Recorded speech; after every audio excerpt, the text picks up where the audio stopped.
छोटे बच्चों का बार बार पेशाब करना माता पिता के लिए चिंता का विषय हो सकता है, लेकिन ये हमेशा किसी गंभीर समस्या का संकेत नहीं होता। कई बार ये सामान्य शारीरिक विकास का हिस्सा होता है, जबकि कुछ स्थितियों में ये किसी अंतर्निहित कारण की ओर इशारा कर सकता है।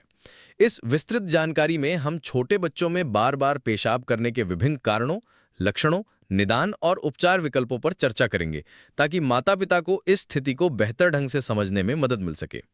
सामान्य कारण। मूत्राशय का छोटा आकार। छोटे बच्चों का मूत्राशय वयस्कों की तुलना में छोटा होता है, जिसका अर्थ है कि ये कम मूत्र धारण कर सकता है। जैसे जैसे बच्चा बड़ा होता जाता है, मूत्राशय का आकार बढ़ता जाता है और पेशाब करने की आवृत्ति कम होती जाती है।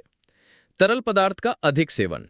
यदि बच्चा सामान्य से अधिक तरल पदार्थ जैसे पानी, जूस या दूध का सेवन करता है, तो उसे स्वाभाविक रूप से अधिक बार पेशाब आएगा। आदत या व्यवहार। कभी कभी बच्चे केवल आदत या ध्यान आकर्षित करने के लिए बार बार पेशाब करने जाते हैं, खासकर अगर उन्हें हाल ही में पॉटी ट्रेनिंग दी गई हो।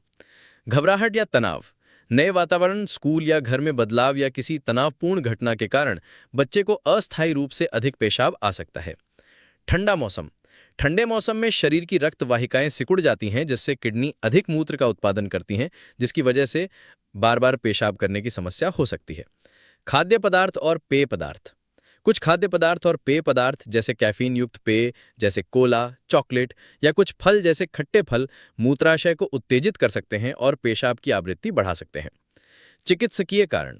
यदि बार बार पेशाब करने के साथ अन्य लक्षण भी दिखाई देते हैं, तो ये किसी चिकित्सकीय समस्या का संकेत हो सकता है।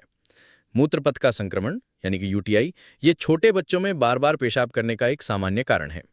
यूटीआई के अन्य लक्षणों में बुखार, पेशाब करते समय दर्द या जलन, बच्चा रो सकता है या बेचैन हो सकता है, पेट के निचले हिस्से में दर्द, पेशाब में खून, बदबूदार पेशाब और भूख न लगना शामिल है।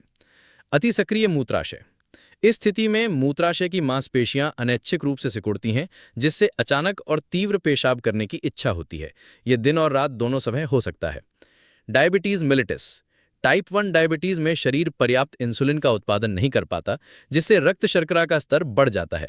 किडनी अतिरिक्त शर्करा को बाहर निकालने के लिए अधिक मूत्र बनाती हैं, जिसके परिणाम स्वरूप बार बार पेशाब आता है और अत्यधिक प्यास लगती है। अन्य लक्षणों में वजन कम होना, थकान और भूख बढ़ना शामिल हैं। Diabetes insipidus. ये एक दुर्लभ स्थिति है जिसमें किडनी पानी को ठीक से अवशोषित नहीं कर पाती, जिससे अत्यधिक प्यास और अत्यधिक पेशाब आता है। गुर्दे की पथरी। हालांकि छोटे बच्चों में दुर्लभ गुर्दे की पथरी भी बार बार पेशाब करने, पेट या पीठ में दर्द और पेशाब में खून का कारण बन सकती है। योनिवलाइटिस या लिंग की सूजन या जलन। लड़कियों में योनि या लड़कों में लिंग के सिरे की सूजन या जलन पेशाब करते समय बेचैनी पैदा कर सकती है, जिससे वे बार बार पेशाब करने की कोशिश कर सकते हैं। कब्ज। गंभीर कब्ज में आंतों में जमा मल मूत्राशय पर दबाव डाल सकता है, जिससे पेशाब की आवृत्ति बढ़ सकती है।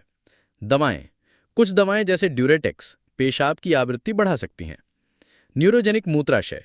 तंत्रिका तंत्र की समस्याओं के कारण मूत्राशय के कार्य में बाधा आ सकती है, जिससे पेशाब पर नियंत्रण कम हो सकता है। मनोवैज्ञानिक पॉलीडिप्सिया। ये एक ऐसी स्थिति है जहां बच्चा अत्यधिक प्यास लगने के बिना अत्यधिक मात्रा में पानी पीता है, जिससे अत्यधिक पेशाब आता है। कब डॉक्टर को दिखाना चाहिए? यदि आपका बच्चा बार बार पेशाब कर रहा है और निम्नलिखित में से कोई भी लक्षण मौजूद है, तो तुरंत डॉक्टर से सलाह लेना महत्वपूर्ण है। बुखार, पेशाब करते समय दर्द, जलन या रोना, पेशाब में खून या गहरा रंग, पेशाब से बदबू आना, पेट के निचले हिस्से में दर्द, अत्यधिक प्यास लगना, अस्पष्टकृत वजन कम होना, लगातार गीले कपड़े या बिस्तर गीला करना यदि बच्चा पहले सूखा रहता था, सुस्ती या थकान, मूत्र प्रवाह में परिवर्तन जैसे कमजोर धारा, बार बार पेशाब करने की समस्या अचानक शुरू हुई हो और कुछ दिनों से अधिक समय तक बनी रहे। निदान। डॉक्टर बच्चे के लक्षणों, मेडिकल हिस्ट्री और शारीरिक परीक्षण के आधार पर निदान करेंगे। कुछ सामान्य टेस्टों में शामिल हैं मूत्र परीक्षण। ये मूत्र में संक्रमण, रक्त, प्रोटीन या शर्करा की उपस्थिति का पता लगाने के लिए किया जाता है। मूत्र संस्कृति। यदि यूटीआई का संदेह हो तो संक्रमण पैदा करने वाले बैक्टीरिया की पहचान करने के लिए मूत्र संस्कृति की जाती है। रक्त परीक्षण। यदि डायबिटीज का संदेह हो तो रक्त शर्करा के स्तर की जांच के लिए रक्त परीक्षण किया जा सकता है। अल्ट्रासाउंड। गुर्दे और मूत्राशय की संरचनात्मक असामान्यताओं का पता लगाने के लिए अल्ट्रासाउंड किया जा सकता है। मूत्राशय डायरी। माता पिता को कुछ दिनों के लिए बच्चे द्वारा किए गए पेशाब की मात्रा और आवृत्ति को रिकॉर्ड करने के लिए कहा जा सकता है, जो डॉक्टर को पैटर्न समझने में मदद कर सकता है। उपचार। उपचार अंतर्निहित कारण पर निर्भर करता है। मूत्रपथ का संक्रमण एंटीबायोटिक दवाओं से इलाज किया जाता है। अति सक्रिय मूत्राशय, जीवन शैली में परिवर्तन, मूत्राशय प्रशिक्षण व्यायाम और कभी-कभी दवाओं से इलाज किया जा सकता है। डायबिटीज मेलिटस, इंसुलिन थेरेपी, आहार नियंत्रण और रक्त शर्करा की नियमित निगरानी से इलाज किया जाता है। कब्ज, आहार में फाइबर बढ़ाना, पर्याप्त पानी पीना और यदि आवश्यक हो तो लेग्जेटिव्स यानी कि डॉक्टर की सलाह से इलाज किया जाता है। कोई संगीन कारण ना होने पर, यदि कोई गंभीर कारण नहीं पाया जाता तो डॉक्टर आमतौर पर आश्वासन देते हैं कि बच्चा बड़ा होने पर यह समस्या अपने आप ठीक हो जाएगी। माता पिता के लिए सुझाव: शांत रहें, अपने बच्चे को डांटने या शर्मिंदा करने से बचें, इससे बच्चे का तनाव बढ़ सकता है। तरल पदार्थ का सेवन देखें, ध्यान दें कि आपका बच्चा कितना और किस तरह का तरल पदार्थ पी रहा है। कैफीन युक्त पेय पदार्थों से बचें। नियमित पॉटी ब्रेक, अपने बच्चे को दिन में नियमित अंतराल पर बाथरूम जाने के लिए प्रोत्साहित करें, भले ही उन्हें तुरंत पेशाब करने की इच्छा न हो। पॉटी ट्रेनिंग पर ध्यान दें, सुनिश्चित करें कि पॉटी ट्रेनिंग का दबाव बहुत अधिक ना हो। कब्ज से बचें, बच्चे के आहार में पर्याप्त फाइबर और पानी शामिल करें।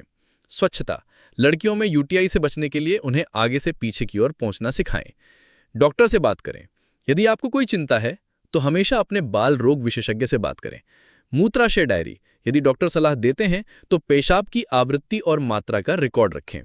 निष्कर्ष: छोटे बच्चों का बार बार पेशाब करना एक सामान्य स्थिति हो सकती है जो अक्सर बच्चे के विकास के साथ अपने आप ठीक हो जाती है, लेकिन कुछ मामलों में ये एक अंतर्निहित चिकित्सकीय समस्या का संकेत हो सकता है जिस पर ध्यान देने की आवश्यकता है। माता पिता को अपने बच्चे के लक्षणों पर बारीकी से नजर रखनी चाहिए और यदि उन्हें कोई चिंता हो या दूसरे लक्षण दिखाई दें तो तुरंत बाल रोग विशेषज्ञ से सलाह लेनी चाहिए। सही निदान और उचित उपचार से बच्चे की समस्या का समाधान किया जा सकता है और उन्हें स्वस्थ और खुशहाल जीवन जीने में मदद मिल सकती है।